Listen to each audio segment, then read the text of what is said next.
দায়িত্ব আল্লাহর পক্ষ থেকে প্রদত্ত দায়িত্ব। এই জন্য মানুষের ব্যক্তিগত জীবনে চারিত্রিক কোনো ত্রুটি যখন ব্যাপকভাবে সমাজে দেখা যায়, তখন সেই বিষয়ে মানুষকে সচেতন করা আলেমদের জিম্মাদারি। মানুষের পারিবারিক জীবনে যখন কোনো ত্রুটি বিচ্যুতি দেখা যায়, তখন সেই বিষয়ে সমাজকে সচেতন করা আলেমদের জিম্মাদারি। ইসলামী শরীয়তের যে কোনো মাসালা মাসাইল, যে কোনো বিধিবিধান নিয়ে যখন সমাজের মধ্যে শিথিলতা দেখা যায়, তখন সেই বিষয়ে সমাজকে সচেতন করা আলেমদের জিম্মাদারি। ব্যবসা বাণিজ্য অর্থনীতি যে কোনো বিষয় নিয়ে সমাজের মধ্যে ইসলামের ব্যাপারে শৈথিল্য দেখা যায়, ইসলামের বিধিবিধান আল্লাহর হুকুম মানার ক্ষেত্রে যখন তাদের মধ্যে ত্রুটি দেখা যায়, সেই বিষয়ে সমাজকে জাতিকে সতর্ক করা আলেমদের জিম্মাদারি।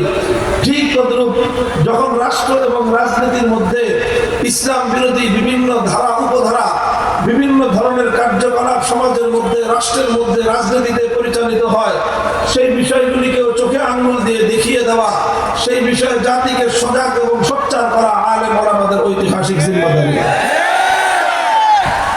আমাদের এই কথাগুলিতে অনেক মানুষের গাত্রদাহ হয়, অনেক মানুষের শরীরে অ্যালার্জির চুলকানির উপদ্রব হয়। আমরা তাদেরকে আগাগোড়াই চিকিৎসা করার সুপরামর্শ দিয়ে থাকি এবং তারা আমাদেরকে বলতে চায় আমরা যেন এই জাতীয় কথা না বলি। তাদের কাছে আমাদের স্পষ্ট পয়গাম হলো, কুনমুতু বিগাইজিকুম, তোমরা চলতে চলতে মরতে পারো, আমরা কোরআনের কথা বলতে বন্ধ করব না। প্রত্যেকটি কথাই আমরা বলবো, সমাজকে বলবো, রাষ্ট্রকে বলবো, সরকারকে বলবো, যারাই আল্লাহর কোরআনের সঙ্গে কোরআনের কথা থেকে বিচ্যুত হবে আমরা দেখবো, চুপ থাকবো না। নিরাপত্তিতে থাকিনি, আজও থাকার প্রশ্ন আসে না, ভবিষ্যতে আমাদের কণ্ঠ স্তব্ধ হবে না ইনশাআল্লাহ।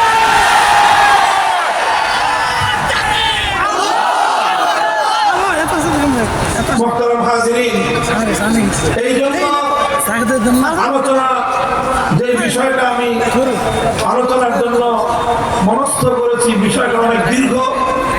আমি চেষ্টা করব রাত যথেষ্ট হওয়ায় আমি সংক্ষিপ্তভাবে মৌলিক কথাগুলো বলার চেষ্টা করবো ইনশাআল্লাহ। আপনারা দোয়া করতে থাকেন যেন মূল কথাগুলো আমি অতি সংক্ষেপে আপনাদের সামনে পেশ করার সক্ষম হই। আল্লাহ তৌফিক দান করেন।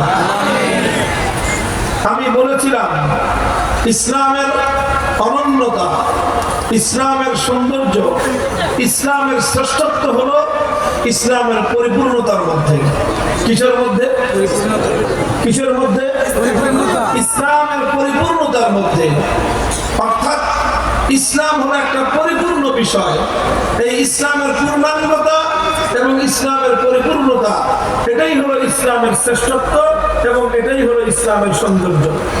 কাজে ইসলামের সৌন্দর্য তারাই উপভোগ করতে পারবে যারা ইসলামকে পরিপূর্ণভাবে মানবে এবং যারা ইসলামকে পরিপূর্ণভাবে বিশ্বাস করবে।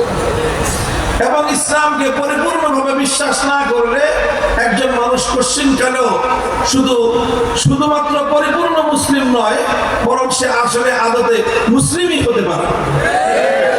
এই জন্য ইসলামের পরিপূর্ণতাকে আমাদের খুব ভালো করে বুঝতে হবে এবং খুব ভালো করে মানতে হবে। আল্লাহ উম্মতকে তৌফিক দান করেন। ইসলাম যেহেতু পূর্ণাঙ্গ জীবন ব্যবস্থা, আল্লাহ পাক সে কথাই বলেছেন, ইসলাম একটি মুকাম্মাল নিজামে হায়াত।